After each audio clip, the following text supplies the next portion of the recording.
Hello everyone, welcome to civil वाला daily current affairs. आज है 21 जून और शुरू करते हैं आज का डिस्कशन।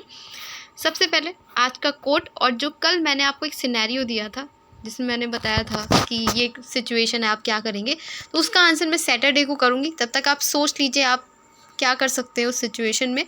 और आज का कोट देखते हैं, भविष्य की कोई भी बात तभी उपयोगी है जब उसके लिए वर्तमान में प्रयास किया जा रहा हो। E.F. शूमाकर की लाइन है ये, और सच है।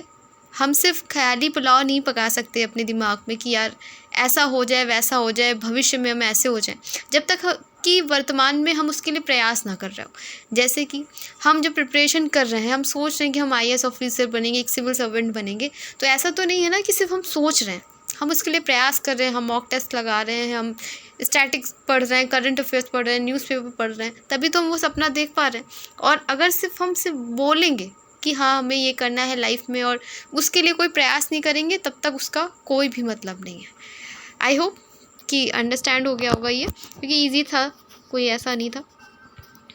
और ये जो कोट्स होते हैं या जो मैं सिनेरियो देती हूँ, इन्हें आप कोशिश करिएगा कि आप यूज़ कर सकें अपने आंसर्स में, ऐसे में, जहाँ एथिक्स के पेपर में, ताकि जो है सिर्फ इसे मोटिवेशन ही नहीं इसे लेना है, इसको यूज़ भी करना है एग्ज़ाम में।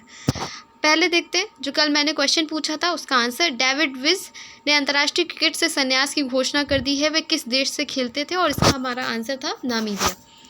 आज का पहले क्वेश्चन देखते हैं, ग्लोबल ट्रेंड्स रिपोर्ट 2023 में जबरन विस्थापन किसके द्वारा जारी किया गया है।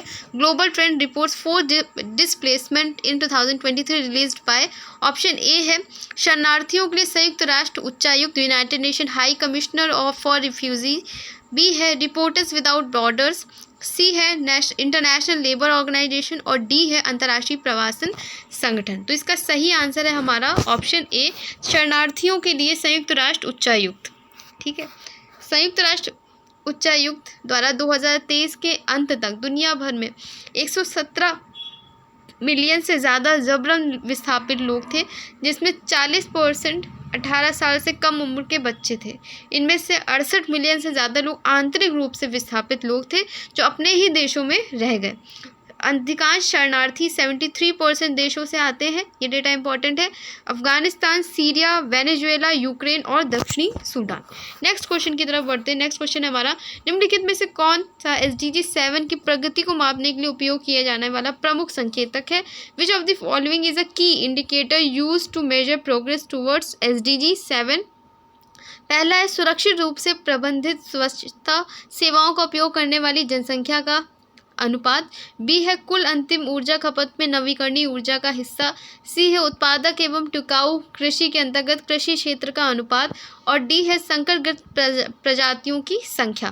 तो इसका सही है हमारा ऑप्शन बी, कुल अंतिम ऊर्जा खपत में नवीकरणीय ऊर्जा का हिस्सा। कल भी मैंने बोला था कि SDGs बहुत इंपॉर्टेंट है आपके एग्जाम के लिए। अगर आप इन्हें याद करते हैं तो प्री तो क्लियर होगा ही, मतलब प्री में तो आते ही है क्वेश्चन इससे रिलेटेड, प्लस मेंस के लिए भी बहुत आपकी आंसर राइटिंग अच्छी हो जाती है जब आप इससे शुरुआत या एंड करते हो। तो SDG 7 जो है हमारा सस्ती और स्वच्छ ऊर्जा, अफोर्डेबल एंड क्लीन एनर्जी से रिलेटेड है।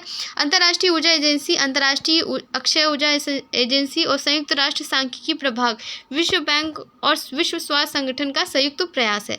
SDG 7 के नवीनतम आंकड़ों से चिंताजनक रुझान सामने आए हैं। SDG 7.1 में वैश्विक ऊर्जा संकट और मुद्रास्फीति मतलब इन्फ्लेशन जैसे कारणों के कारण बिजली तक पहुंच से वंचित लोगों की वैश्विक संख्या एक दशक से अधिक समय पहली बार बढ़कर 685 मिलियन तक पहुंच गई। अकेले भारत में अगर हम देखेंगे तो 2022 में 11 मिलियन लोगों के पास बिजली तक की पहुंच नहीं थी।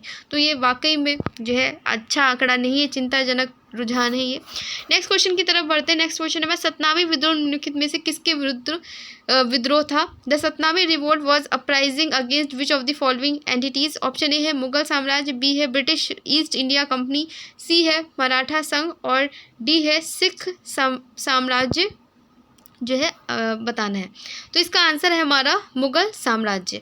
तो मुगल साम्राज्य से रिलेटेड है। छत्तीसगढ़ में सतनामी समुदाय ने एक पवित्र ढांचे को अपवित्र करने का विरोध किया, जिसके परिणाम स्वरूप हिंसा भड़क उठी। तो इस रिसेंट ये न्यूज़ जो है चल रही है। इस तरह क्वेश्चन जो होता है, कोई विद्रोह होता है मॉडर्न हिस्ट्री से भी रिलेटेड होता है, तो वो जो है यूपीएससी में काफ़ी पूछा जाता है, और यूपी पीसीएस में भी। जैसे 2021 लास्ट ईयर वाले पेपर में उलगुलान विद्रोह से रिलेटेड क्वेश्चन पूछा गया था। तो इसी तरीके के क्वेश्चन पूछे जाते हैं। तो याद रखिएगा, जहां उन्होंने एसपी कार्यालय पर हमला किया, वाहनों में आग लगाती, तो ये तो इतना इंपॉर्टेंट नहीं है। आपको पता करना है कि विद्रोह कब हुआ। 1672 में हुआ था। सतनामियों के नेतृत्व में मुगल शासन के खिलाफ विद्रोह हुआ और एक मुगल सैनिक द्वारा सतनामी की हत्या के बाद शुरू हुआ। उनके नियंत्रण हासिल कर लिया गया और अंततः औरंगजेब द्वारा उन्हें दबा दिया गया, जिसके बाद उन्हें क्रूर प्रतिशोध का सामना करना पड़ा। तो ये याद रखिएगा, ये क्वेश्चन इंपॉर्टेंट है।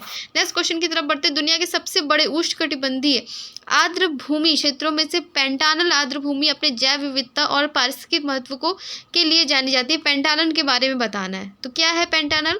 पेंटानल आर्द्र भूमि मुख्यतः अर्जेंटीना में स्थित है।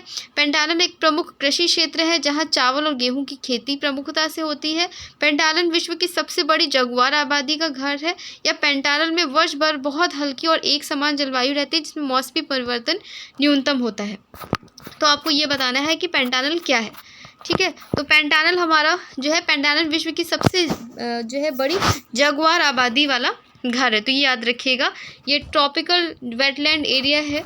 और ब्राज़ील के पेंटानल वेटलैंड में अत्यधिक शुष्क जो है परिस्थितियों के कारण जंगली आग की घटनाओं में अभूतपूर्व वृद्धि हुई है। इस विशाल आर्द्र भूमि वेटलैंड में दुनिया में मगरमच्छों की संख्या सबसे बड़ी संख्या है, जिसमें 10 मिलियन कैमन है। अमेरिका की सबसे बड़ी बिल्ली जगुआर पेंटानल में कैमन का शिकार करती है। तो याद रखिएगा, ये जो दुनिया में कहीं भी जगुआर की सबसे अधिक घनत्व वाली जगहों में से एक है। पेंटानल ग्रह पर सबसे बड़े तोते हाइथिन मैकॉ का भी घर है। इस जानवरों और अन्य जानवरों को देखने से हर साल पेंटानल आने वाले 1 मिलियन पर्यटकों को आकर्षित करने में मदद मिलती है। तो ये याद रखिएगा, कौन सा एरिया में है? ब्राज़ील का है। ठीक है, नेक्स्ट क्वेश्चन की तरफ बढ़ते हैं। घरेलू उपभोग व्यय सर्वेक्षण किसी देश में परिवारों के खर्च के पैटर्न को समझाने के लिए महत्वपूर्ण उपकरण है।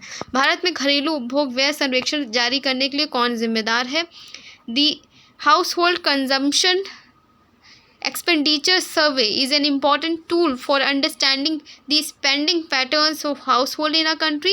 Who is responsible for releasing the household consumption expenditure survey in India? Option A है रिजर्व बैंक, बी है NSSO, सी है नीति आयोग और डी है फाइनेंस मिनिस्ट्री। इसका सही आंसर है हमारा NSSO, ये जो है जारी करती है। 2022-23 के घरेलू उपभोग व्यय सर्वेक्षण ने भारत में कुछ आश्चर्यजनक आहार प्रवृत्तियों पर प्रकाश डाला है, जिसमें सब्जी, फल, दाल, दूध की खपत पर जोर दिया है। सांख्यिकी एवं कार्यक्रम कार्यान्वयन मंत्रालय के अंतर्गत राष्ट्रीय नमूना सर्वेक्षण कार्यालय NSSO 1950 में अपनी स्थापना के बाद से ही नियमित रूप से घरेलू उपभोग सर्वेक्षण वह आयोजित करता है।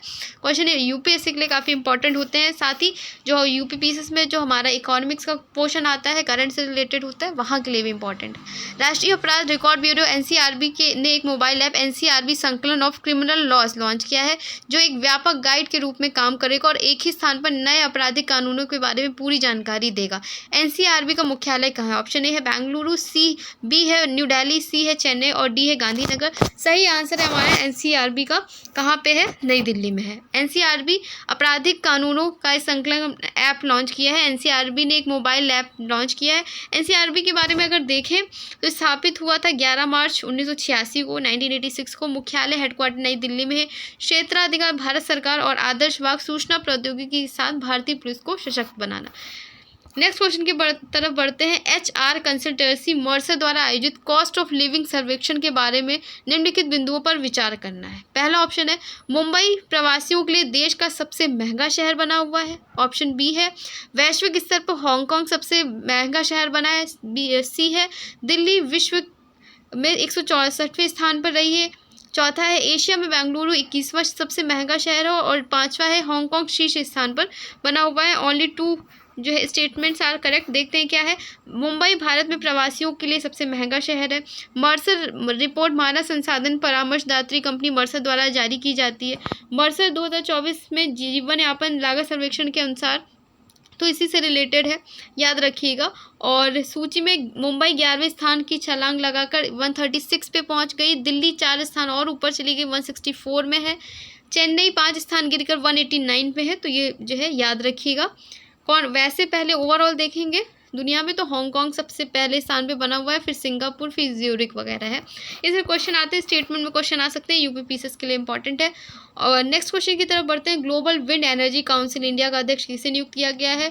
Who has been appointed as the chairman of Global Wind Energy Council India? Option A Gaurav Banerjee, B है जेठा अहिर, सी है गिरीश तांती और डी है राजप्रिय सिंह।